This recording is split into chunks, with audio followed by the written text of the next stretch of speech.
Assalamualaikum warahmatullahi wabarakatuh. Perkenalkan, saya Hamzahas dan rekan saya Nisrina Nurholis. Kami dari mahasiswa Universitas Negeri Jakarta. Pada kesempatan kali ini, kami akan membahas materi tentang peran literasi data pada kasus COVID-19. Pengertian literasi data.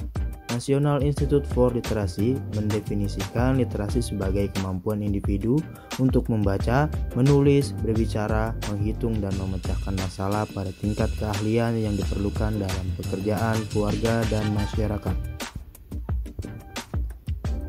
Pengertian literasi data. Secara sederhana, data adalah kumpulan dari fakta-fakta yang dapat memberikan gambaran luas suatu keadaan.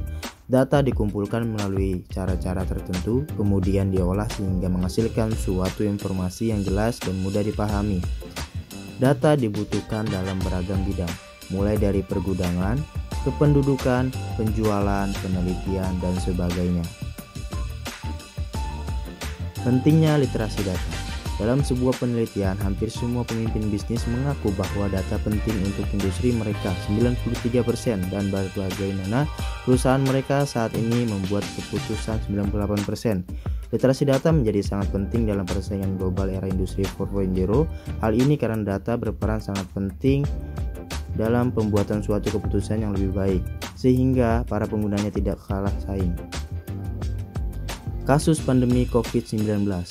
COVID-19 atau yang sering kita sebut dengan corona yang telah menyebar lebih dari 213 negara di dunia dinyatakan sebagai pandemi dunia oleh WHO. Presiden Republik Indonesia telah menyatakan status penyakit ini menjadi tahap tanggap darurat pada tanggal 17 Maret 2020. Presiden juga telah mengeluarkan keputusan Presiden nomor 7 tahun 2020. Peran literasi data pada kasus COVID-19. 1. Kebanyakan data yang ada saat ini adalah data non-struktural, yaitu sekitar 80% yang banyak ditemui di media sosial. 2. Hal ini sebagai salah satu sumber data yang bisa dipertimbangkan adalah media sosial yang dapat dijadikan data untuk perencanaan. Peran literasi data pada kasus COVID-19. Penggunaan data juga mempercepat perencanaan dibandingkan menunggu statistik resmi yang bisa menghabiskan waktu selama 10 minggu. Data juga bisa digunakan untuk mengetahui emosi publik di masa new normal untuk membuat kebijakan yang tepat. Data dari media sosial tidak bisa menggantikan statistik resmi, namun bisa menjadikan pelengkap untuk mendapatkan informasi. Berdasarkan penjelasan sebelumnya, maka data merupakan salah satu hal penting yang digunakan pemerintah untuk membuat suatu kebijakan yang baru. Dan seharusnya masyarakat Indonesia dapat memanfaatkan kesebaran data yang disediakan pemerintah melalui website-website pada masing-masing daerah.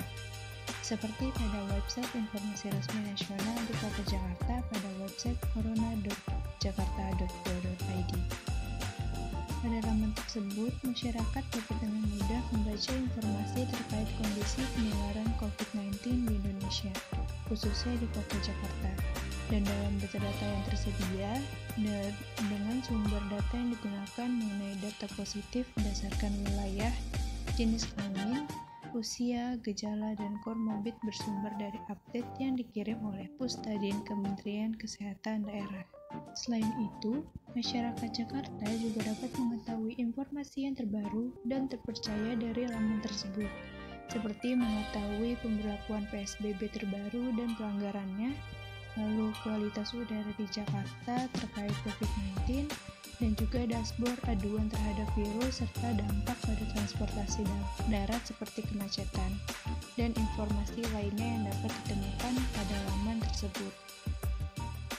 Selanjutnya, ada sasaran dari literasi data tersebut, yaitu masyarakat Indonesia yang belum memanfaatkan data sebagai acuan mencegah penyebaran COVID-19 serta belum mengetahui informasi-informasi terkait kebijakan pemerintah dalam menangani kasus pandemi ini, khususnya masyarakat Jakarta, karena pada saat ini daerah Jakarta menjadi angka penyebaran yang tinggi di Indonesia. Adapun manfaat dari literasi data, pertama menambah pembenaran atau kosakata seseorang, Yang kedua, mengoptimalkan kinerja otak karena sering digunakan untuk kegiatan membaca dan menulis. Yang ketiga, mendapat berbagai wawasan dan informasi baru. Yang keempat, kemampuan interpersonal seseorang akan semakin baik. Yang kelima, kemampuan memahami makna suatu informasi akan semakin meningkat. Yang keenam, meningkatkan kemampuan verbal seseorang. Yang ketujuh, meningkatkan kemampuan analisa dan berpikir seseorang. Yang kedelapan, membantu meningkatkan daya fokus dan kemampuan konsentrasi seseorang. Yang kesembilan, meningkatkan kemampuan seseorang dalam merangkai kata yang bermakna dan menulis. Sekian pemaparan dari kami mengenai peran literasi data pada kasus COVID-19. Kurang lebihnya mohon maaf. Terima kasih atas partisipasinya. Assalamualaikum warahmatullahi wabarakatuh.